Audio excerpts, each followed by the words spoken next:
Oi, sétimo ano, tudo bem com vocês? Espero que sim, que estejam todos bem. Aqui na minha casa estamos todos bem, graças a Deus. Vamos falar um pouquinho sobre o Império do Café.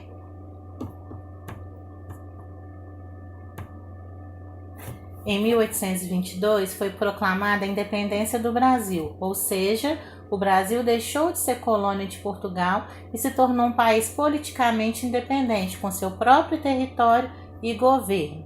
Esse período imperial, que durou de 1822 até 1889, foi marcado aí pela expansão da lavoura de café.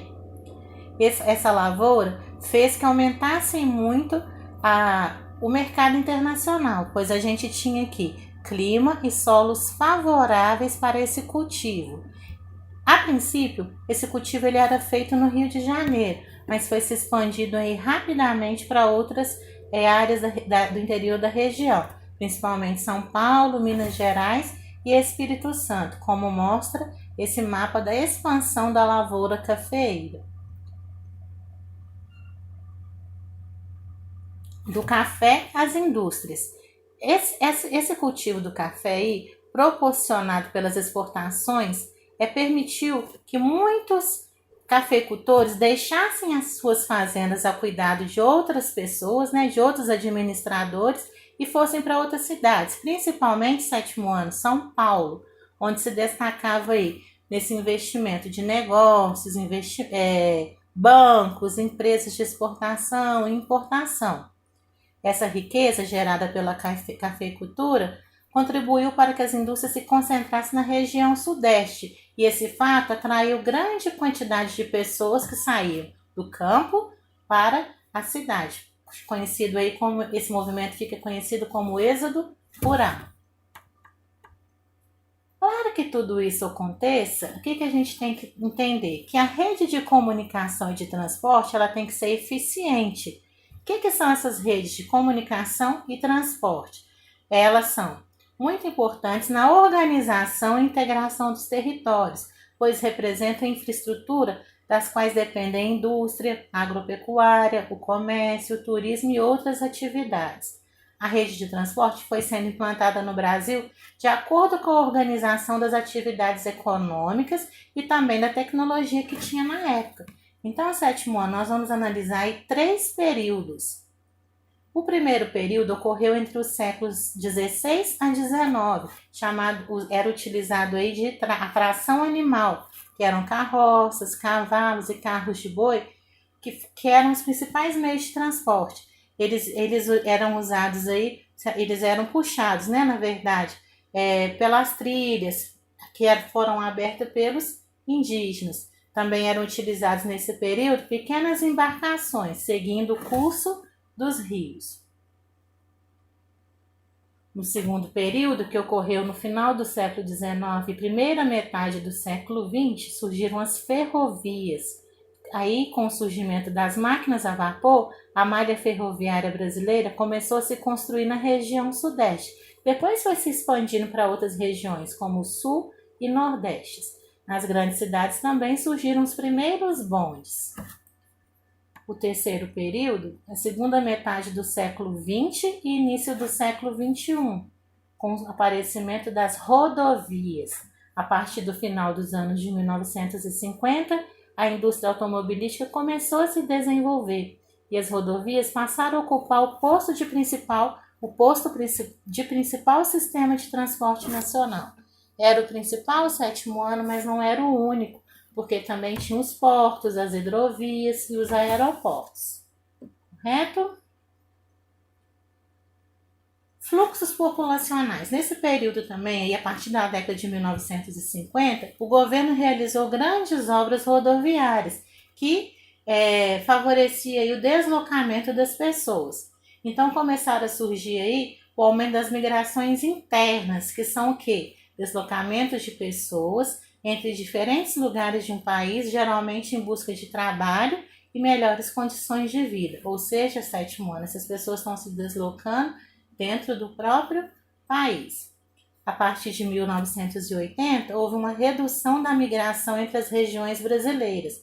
Os fluxos migratórios ocorriam principalmente do campo para a cidade.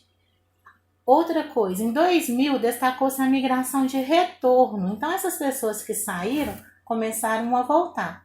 Esse movimento de retorno esteve relacionado, sobretudo, ao crescimento econômico e às políticas públicas colocadas em práticas no país, em especial no Nordeste, que era o lugar onde saíram mais pessoas. Então, migração de retorno é o regresso de imigrantes para a região ou lugar de origem. Vamos agora corrigir a atividade de fixação, hora da revisão. Questão número 1. Quais foram as principais atividades econômicas na América Portuguesa? A exploração do pau-brasil, a produção da cana-de-açúcar, a pecuária, a extração das drogas do sertão, cultivo do algodão e a mineração. Número 2. Entre os anos de 1500 e 1530, a maior riqueza explorada na América Portuguesa foi o pau-brasil. Como e por quem era realizado o trabalho de explorar esse recurso?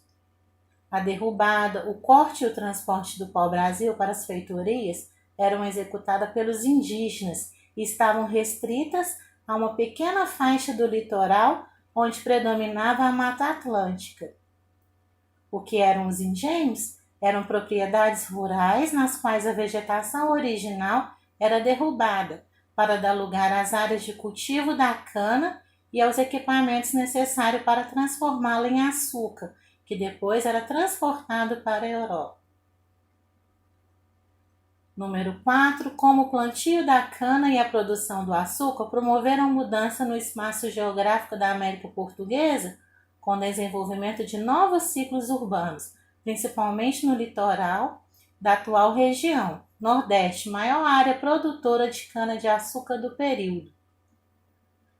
Número 5. Como foi desenvolvida a pecuária no início do século XVI? A pecuária foi desenvolvida inicialmente em engenhos para fornecer carne aos moradores, animais de tração para movimentar moedas e transportar cargas. Número 6. A descoberta das minas de ouro e diamante atraiu milhares de pessoas para as regiões mineradoras e provocou transformações na ocupação e organização territorial da América Portuguesa. Cite duas dessas transformações. Primeira, ocupação mais intensa do interior do território, ocorrendo a fundação de várias cidades como Vila Rica, atual Ouro Preto, Mariana e Cuiabá.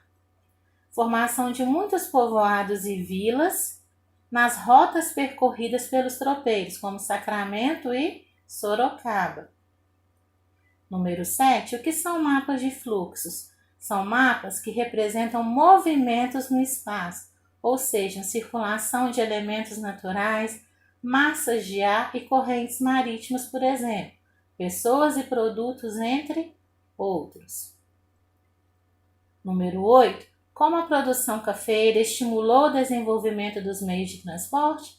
Devido à distância entre as principais áreas produtoras e os portos, foi necessária a construção das primeiras rodovias do país, concentradas no atual estado de São Paulo. Número 9. A indústria no Brasil começou a se desenvolver paralelamente à cafeicultura. Cite dois fatores que contribuíram para que isso ocorresse. A mudança dos cafeicultores para as cidades. E um outro que podemos citar, capitais obtidos das exportações agrícolas, principalmente o café. Número 10. Como ocorreu o processo de industrialização no Brasil? O processo de industrialização foi acompanhado de crescimento da população urbana, fluxos populacionais e investimentos em transporte e comunicação, que visavam promover a integração do território brasileiro. Sétimo ano, vamos fazer a correção agora das atividades 5 a 8 das páginas 64 e 65 do livro de vocês. Questão 5.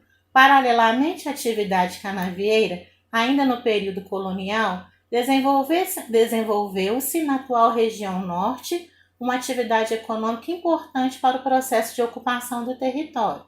Letra A.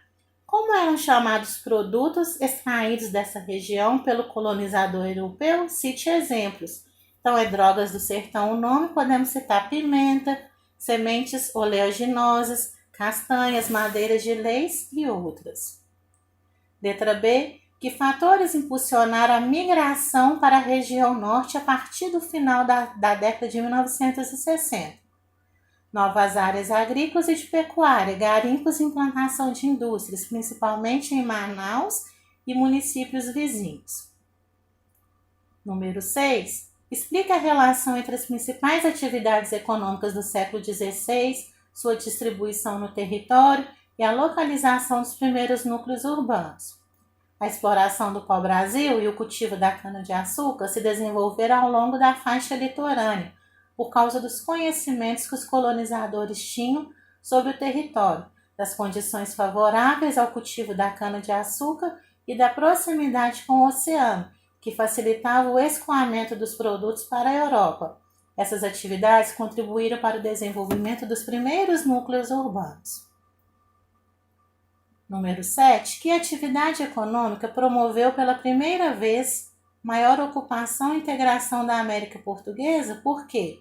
A mineração, porque ela provocou o deslocamento do eixo econômico político do Nordeste para as regiões central e sul da colônia.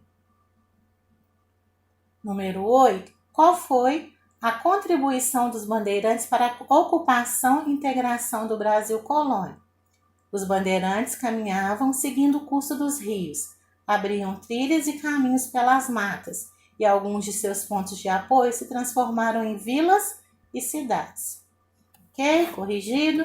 Então, 7º ano. Nos encontramos numa próxima videoaula. Fiquem com Deus.